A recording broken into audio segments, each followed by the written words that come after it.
अस्सलाम वालेकुम। हमतन गोश में खुश आमदीद। तमाम नए आने वाले दोस्तों से गुजारिश है कि हमारे चैनल हमतन गोश को लाइक, शेयर और सब्सक्राइब करें और साथ ही बेल आइकन को प्रेस कर दें ताकि हर नई आने वाली वीडियो का नोटिफिकेशन आपको बर वक्त मिल सके। और कमेंट बॉक्स में अपनी कीमती आरा से ज़रूर आगाह कीजिएगा। शुक्रिया।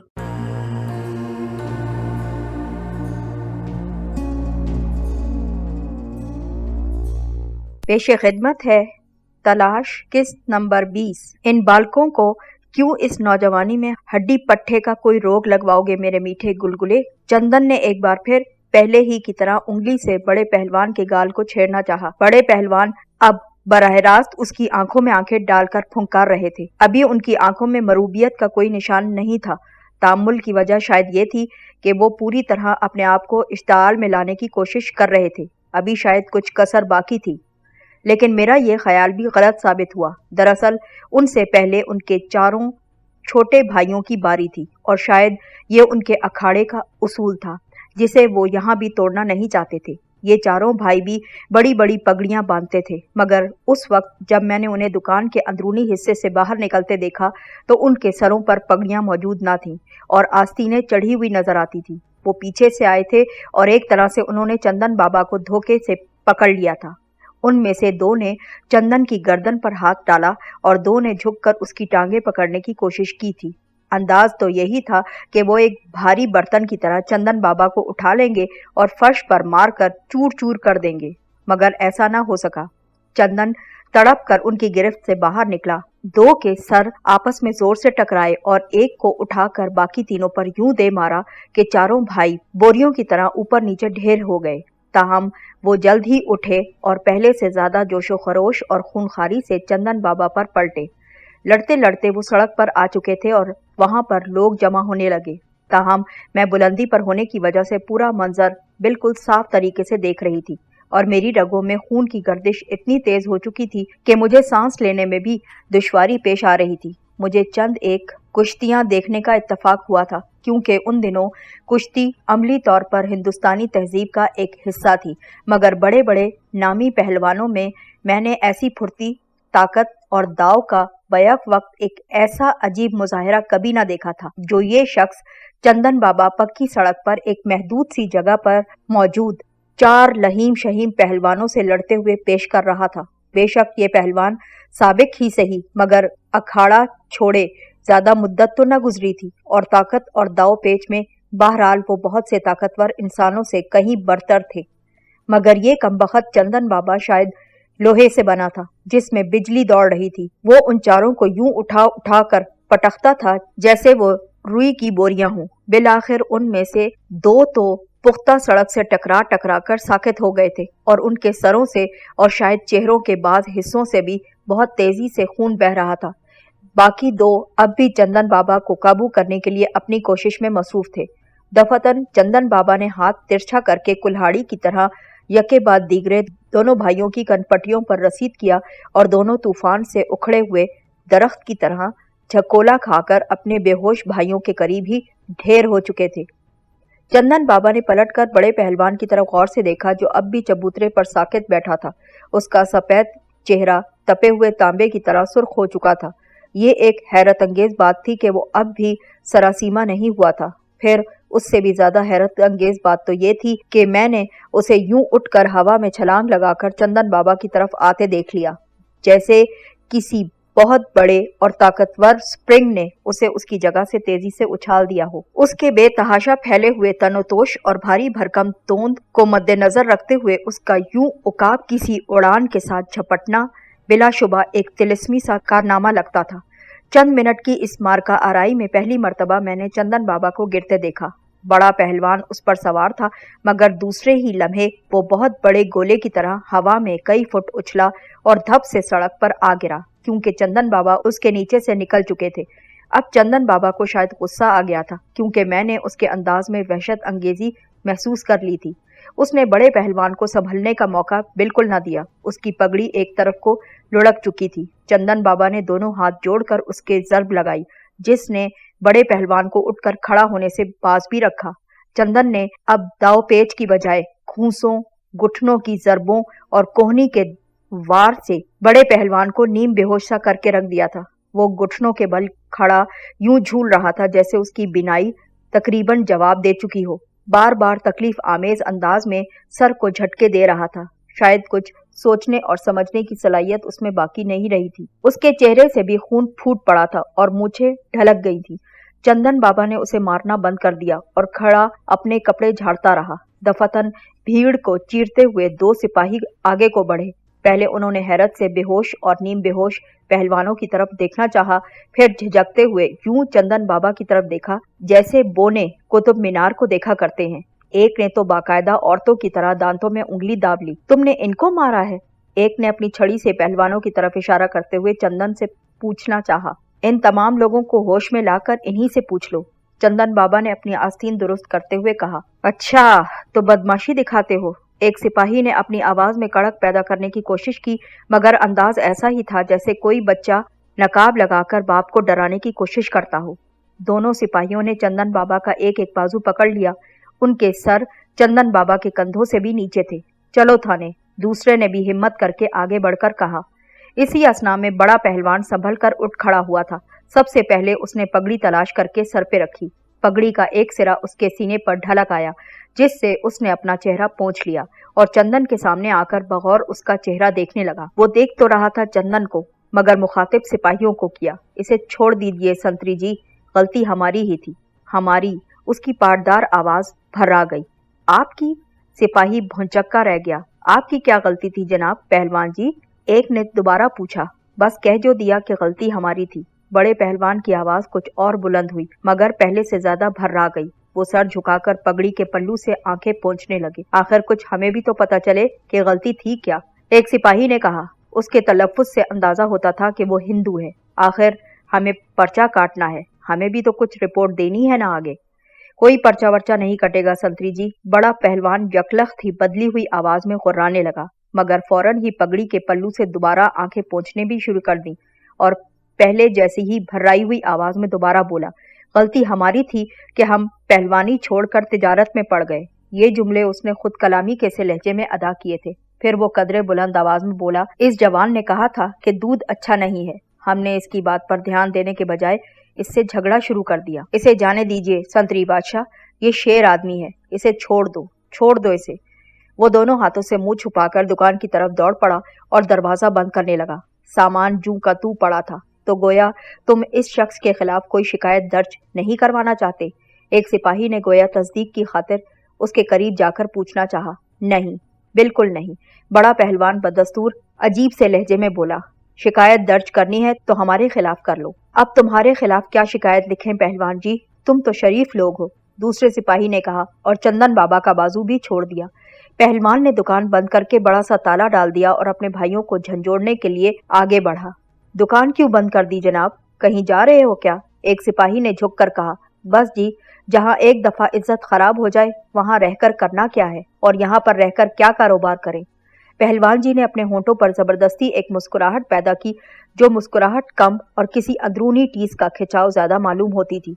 उसके भाई एक एक करके उठ खड़े हुए। चंदन बाबा एक तरफ खड़ा निहायत सुकून से मूंछों को बल दे रहा था। बड़ा पहलवान और उसके भाई देखते ही देखते न जाने किस तरफ को अचानक से गायब हो गए। यकायक मुझे अपने दिल में बड़े पहलवान के लिए बेपनाह एहतराम महसूस हुआ। दफातन चंदन बाबा ने हुजूम को मुखातिब किया। भाइयों, दुकान 2-3 दिन बाद फिर खुल जाएगी, सिर्फ मालिक बदल जाएगा, चीजें आपको वैसी ही मिल जाएंगी, बिल्कुल फिक्र न करें। ये कहकर वो इत्मीनान से एक तरफ को चल पड़ा, गोया कोई सियासी लीडर कौम से नया वादा करके तकरीर खत्म करके स्टेज से नीचे उतरा और अपनी नशिस्त की तरफ बढ़ रहा हो। मैं, जो अब तक गोया तन्वीमी सी कैफियत में खड़ी थी, चौंक कर पलटी। एक बूढ़ी खादमा और बाला खाने की दूसरी लड़कियां मेरे आसपास खड़ी थीं। मैं खादमा को बाजू से पकड़कर एक तरफ ले गई और सरगोशी में उससे कहा, ये जो शख्स जा रहा है ना, इसे बुलाकर ले आओ जल्दी, बगली दरवाजे से ले आना। उसे कहना मेरी मालकन तुमसे एक बहुत जरूरी बात करना चाहती हैं और बात तुम्हारे फायदे की है। कुछ देर बाद मैंने बुढ़िया की रहनुमाई में चंदन बाबा को बालाखाने की सीढ़ियां चढ़ते देख लिया। वो चीते की तरह चौकन्ना नजर आता था और यूं ऊपर को देखते हुए सीढ़ियां चढ़ रहा था जैसे उसे अंदेशा हो कि ऊपर से उस पर कोई बम न फेंक दे। सीढ़ियों के इख्तिताम पर मैंने उसका इस्तकबाल किया। क्या बात है बाई जी? उसने अड़ियल भैंसे की तरह रुक कर तकरीबन उखड़े उखड़े लहजे में मुझसे पूछना चाहा। उसकी आंखों में तजस्सुस भी था और शकूक व शुबहात की परछाइयां भी, इश्तियाक की चमक भी थी और एहतियात की झलक भी। उसका लहजा मुझे बिल्कुल पसंद ना आया, ताहम मैंने अपनी नागवारी को मुकम्मल तौर पर छुपाते हुए मुस्कुराकर शाइस्तगी से कहा, तशरीफ तो लाइए जनाब, हम औरत ज़ात हैं, आपको खा तो नहीं जाएंगी ना? हमें तो कोई क्या खाएगा? उसका ज़ोम तकरीबन लौट आया। और अगर कोई माई का लाल खा भी गया ना तो हजम कैसे करेगा वो? हम तो मगरमच्छ के पेट में भी तहलका मचा दें। बाजारी मखलूक तो मैं भी थी, लेकिन बाजारीपन उसके लहजे में था। बज़ाहिर वो मेरे पीछे पीछे आने लगा।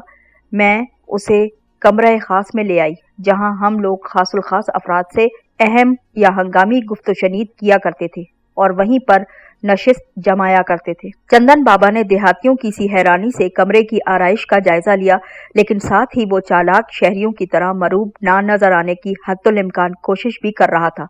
क्या पसंद फरमाएंगे आप? मैंने उससे सवाल किया। मतलब की बात करो बाई जी, मतलब की। उसका लहजा बदस्तूर उखड़ा उखड़ा सा नजर आता था। मुझे मालूम है इस बाजार की औरतें और खुसूसन तुम्हारे जैसे ठाट बाट वाली औरतें बिला वजह किसी से इतनी मेहरबानी से पेश नहीं आया करती। तो मैंने कब कहा कि मैं बिला वजह तुम पर मेहरबान होती हूँ? मैंने पहले ही की तरह नरमी से कहा, मुझे तुमसे बहुत जरूरी काम है। दफतन उसने वास्किट की किसी अंदरूनी जेब से नोटों की चंद गड्डियां निकालकर तिपाई पर रख दी। तुम्हारी नजर किसी तरह इस रकम पर तो नहीं पड़ गई बाई जी? उसने चुपते हुए लहजे में पूछा। अगर ऐसी ही कोई बात है तो मैं पहले ही तुम्हें बता दूं कि ये रकम मेरी नहीं, इसलिए मैं इसे कोठे पर लुटाने का कोई इरादा भी नहीं रखता।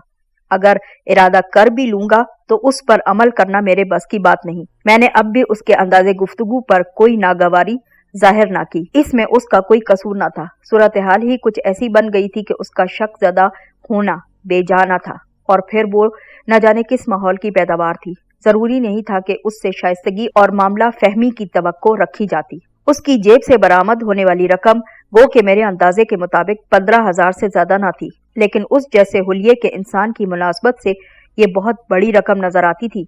मैंने मुस्कुराते हुए कहा, अभी हम इस मकाम को नहीं पहुंचे कि इतनी मामूली सी रकम हथियाने के लिए लोगों को यूं दावत देते फिरें और लोगों को बुढ़िया को भेज कर बुलवा लें। अभी तो बड़े बड़े दिल वाले इस दरवाजे पर आते हैं और अपनी मर्जी से इससे भी कहीं ज्यादा बड़ी बड़ी रकमें लुटाने के लिए तैयार खड़े रहते हैं। वैसे बरसबीले तस्करा ये रकम है किसकी? चंद लम्हे के लिए वो सोच में पड़ गया, फिर गोया किसी फैसले पर पहुंचते हुए खुद कलामी के से अंदाज में बुड़बुड़ाया, मेरा ख्याल है तुम्हें बता देने में कोई हर्ज नहीं, तुम बिगाड़ ही क्या सकती हो मेरा। फिर कदरे बुलंद आवाज में बोला, ये रकम मैं सेठ अर्जुन लाल से वसूल करके लाया हूँ और बॉस को पहुंचाने जाता हूँ। बॉस कौन है तुम्हारा? मैंने कदरे चौंक कर पूछा। बॉस? वो कुछ गड़बड़ा सा गया। बॉस? बस बॉस है? वो कौन है? मुझे तो ये मालूम नहीं, मैंने तो उसकी शक्ल तक नहीं देखी और ना ही कभी उससे मिला हूँ। तो फिर रकम कैसे पहुंचाओगे तुम? मैंने उससे सवाल किया। बस मैं रात को जाकर आराम से अपने कमरे में सो जाऊंगा, सुबह मुझे दरवाजे के नीचे चिट पड़ी मिल जाएगी कि पार्सल फलां जगह कूड़ेदान में फेंक दो या फलां बागीचे के किसी बेंच तले रख दो और फौरन खिसक जाओ। मैं इस हिदायत पर अमल करूंगा, माल खुद ब खुद बॉस तक पहुंच जाएगा। उसने कदरे इत्मीनान से टांगे फैलाकर बैठते हुए जवाब दिया। अब उसके चेहरे पर उस दास्तान गो जैसी तमानियत नमूदार हुई जिसे मुद्दत में कोई सामे मुयस्सर आया हो। वाह, ये तो बड़ी जासूसी किस्म की कहानी सुनाते हो तुम, जैसी अंग्रेजी फिल्मों में हुआ करती थी। मैंने मुस्कुराते हुए कहा, वैसे ये बताओ कि तुम पढ़े लिखे हो या नहीं? क्यों नहीं? उसने कदरे फखरिया लहजे में कहा, 5वीं जमात पास हूँ जनाब, अच्छी भली अंग्रेजी भी पढ़ लेता हूँ, लेकिन बस जरा जाहिरी हुलिये से कुछ जाहिल जाहिल सा मालूम होता हूँ, है ना?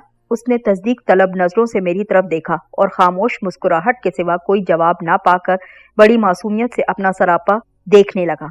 मैं बगौर उसकी तरफ देख रही थी और उसकी अब तक की गुफ्तगू को तोलने की कोशिश में मसरूफ थी। उसकी जात की डोर का सिरा यकीनन किसी पुरस्कार मकाम तक पहुंचा हुआ था और शायद उलझा हुआ भी था। उससे बात करने से पहले उसके मुतालिक ज्यादा से ज्यादा जान लेना बहुत जरूरी था और मुझे यकीन था कि वो अपनी जात के बारे में गुफ्तगू करने में ज्यादा हीलो हुज्जत से काम नहीं लेगा, खसूसन मेरे सामने।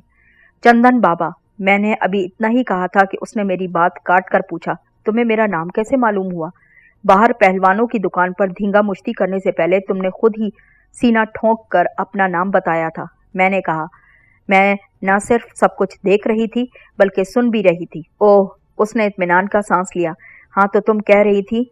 मैं ये कहना चाहती थी कि अपने मुतालिक कुछ तफसील से बताओ। तुम कौन हो, कहाँ से आए हो, ये बॉस वगैरह का क्या चक्कर है? मैं तुम्हारे मुतालिक सब कुछ जानना चाहती हूँ। मेरे लहजे में जो इश्तियाक झलक रहा था वो मसनूई नहीं था, लेकिन तुम सब कुछ क्यों जानना चाहती हो? उसके लहजे में एक बार फिर शक, डर आया। इसलिए कि शायद हम एक ही कश्ती के सवार हैं। मैंने गहरी संजीदगी से कहा, मैं तुमसे एक अहम मुआहदा करना चाहती हूँ, तुम्हें एक पेशकश करना चाहती हूँ। इसके लिए ज़रूरी है कि मुझे तुम्हारे मुतालिक सब कुछ मालूम हो जाए, क्योंकि मामला बहुत नाजुक है। बहरहाल, अगर तुम्हारे मुतालिक सब कुछ जान लेने के बाद मैं महसूस करूंगी कि तुम मेरे मतलब के आदमी नहीं हो, तो हम निहायत दयानतदारी से सब कुछ भूल जाएंगे। ये भी भूल जाएंगे कि इस कमरे में हमारी कोई मुलाकात हुई थी और मैंने तुमसे कोई मुआहदा करने के लिए कहा था। ठीक? वो तो ठीक है। उसने भी निहायत संजीदगी से कुछ सोचते हुए मेरी आंखों में झांका। तुम कहती हो कि मामला नाजुक है, और मैं सोच रहा हूँ कि मेरी कहानी में तो कई मामले नाजुक हैं, कई राज की बातें मौजूद हैं। मैं अपना टेंटवा तुम्हारे हाथों में कैसे दे सकता हूँ? राजों के तबादले ही के लिए तो मैंने तुम्हें बुलवाया है, मैंने एक एक लफ्ज पर जोर देते हुए कहा। और फिर मैं तो कह चुकी कि अगर बात ना बनी तो हम इस मुलाकात को हमेशा के लिए भूल जाएंगे। तुम गालिबन बदमाश हो और मैं बाजारी औरत। अगर हम ही अहद की पासदारी नहीं करेंगे तो फिर कौन करेगा? शोरफा ने तो ये काम कब का छोड़ दिया। ये तो ठीक कहती हो तुम। उसने एक गूंजदार कहका लगाकर इधर उधर देखा। चंद लम्हे के लिए वो सोच में डूब गया। पेशानी पर शिकने उभर आईं, गोया फैसला नहीं कर पा रहा था कि बात कहाँ से शुरू करे। फिर अचानक ही कहने लगा, मेरे पास ज्यादा वक्त नहीं है कि तफसील से सब कुछ बता दूं। वैसे भी मैं मोटे दिमाग का आदमी हूँ, पुरानी बातों की तफसील मुझे कुछ याद नहीं रहती। उसने एक गहरी सी सांस लेकर सोफे पर पहलू बदला और एक बार फिर खामोश हो गया। मेरा असली नाम गौस बख्श है। एक लम्हे के तवक्कुफ के बाद उसने यकलख्त कहना शुरू किया, और मैं अमृतसर के करीब एक गांव हुजूरपुर का रहने वाला हूँ। ये गांव मुसलमानों का है और जमींदारी में भी वहाँ मुसलमानों की हुकूमत कायम है। जमीन तकरीबन सारी की सारी चौधरी आकिल नामी एक शख्स की मिल्कियत है। मेरा मतलब है कि 7 साल पहले जब मैं वहां से भागा था तब तक तो उसी की मिल्कियत थी, आजकल का पता नहीं। उसने एक लम्हे के लिए खामोश होकर गहरी सांस ली और अजीब सी नजरों से मेरी तरफ देखकर मुस्कुराया। कुछ लोग अमीरजादे होते हैं, कुछ नवाबजादे कहलाते हैं, किसी को लोग मुरवतन शरीफजादा और किसी को एहतरामन साहिबजादा कहकर बुला लिया करते हैं, लेकिन मैं अपने गांव में चमारजादा मशहूर था। वजह यह थी कि कहत के ज़माने में मेरे बाप ने कुछ अरसे काश्तकारी छोड़कर जूते गांठने का काम शुरू कर दिया था, लेकिन ये मेरे होश संभालने से बहुत पहले की बात थी। जब मैंने होश संभाला तो मेरा बाप पहले ही की तरह चौधरी आकिल का मज़ारा था, लेकिन उसके नाम के साथ लफ्ज़ चमार मुस्तकिल तौर पर नथी हो चुका था। वो बेचारा शरीफ आदमी था। 1-2 मरतबा उसने दबी दबी जबान से एहतजाज किया, फिर वो भी कहना छोड़ दिया। मेरे जवान होने तक मेरा बाप सांप के कांटे से मर चुका था, मगर विरसे में मुझे चमारजादे का खिताब तो बिल्कुल मिल चुका था। जवान होने से पहले ही मैं चौधरी के मज़ारों की सफ में शामिल हो चुका था। बाप की मौत के बाद भी उन्हीं ज़मीनों पर खून पसीना एक करता रहा। माँ मेरी पहले ही मर चुकी थी, इसलिए बस एक अजीब खाली खाली और बेकार सी जिंदगी थी जो मैं गुजार रहा था। हाँ, तो ये बताना भूल गया कि मेरा कद काट बचपन ही से खैर मामूली था। घर में रुपया कपड़ा लत्ता बिल्कुल न था, मगर खाने पीने की चीजों की कमी बिल्कुल न थी। भैंस भी थी। मैं डट कर खाता और डट कर काम करता था। दिन भर खेतों में काम करने और जान तोड़ने के बावजूद जिस्म में कोई बिजली सी लहरें भरी रहती थी, बेचैन किए रखती थी। चुनांचे मैं अखाड़े चला जाता था और अपनी उम्र से बड़े बड़े और पुख्ता कार घबरू और पहलवानों से घंटों जोर आजमाई करता, और वहां से मैंने बहुत कुछ सीख लिया।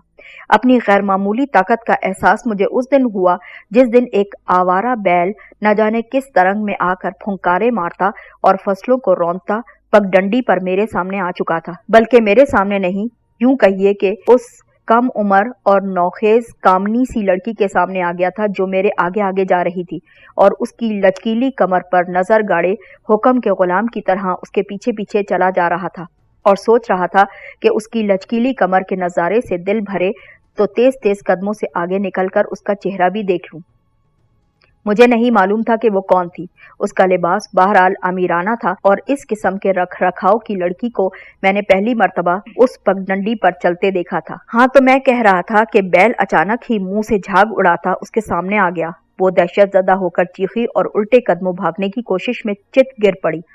करीब था कि बैल उसे कुचल डालता कि मैंने गोया किसी ख्वाब से बेदार होकर एक लंबी छलांग लगाई और बैल, जो सिर्फ एक सानिये के लिए ठिठका था, दोनों सींगों से पकड़ लिया। अब अगर ये कहूंगा कि मैंने उस तवाना और बिफरे हुए बैल के पांव जमीन से उखाड़ दिए तो तुम शायद गप समझोगी, इसलिए इस बात को मैं यहीं छोड़ता हूँ और मुख्तसरन तुम्हें लड़की के बारे में बताता हूँ। मुसीबत टलने के बाद वो कपड़े झाड़ कर खड़ी हुई तो मैंने देखा वो सरों के बूटे की तरह सीधी और लंबी लड़की थी, मगर सरों की तरह सपाट बहरहाल न थी। उसकी आंखें बिन काजल के काली और नशीली थी, जैसी तस्वीरों में हुआ करती हैं, बल्कि वो पूरी की पूरी सर से पांव तक तस्वीर ही थी जिसमें अल्लाह ताला ने जान डाल दी थी।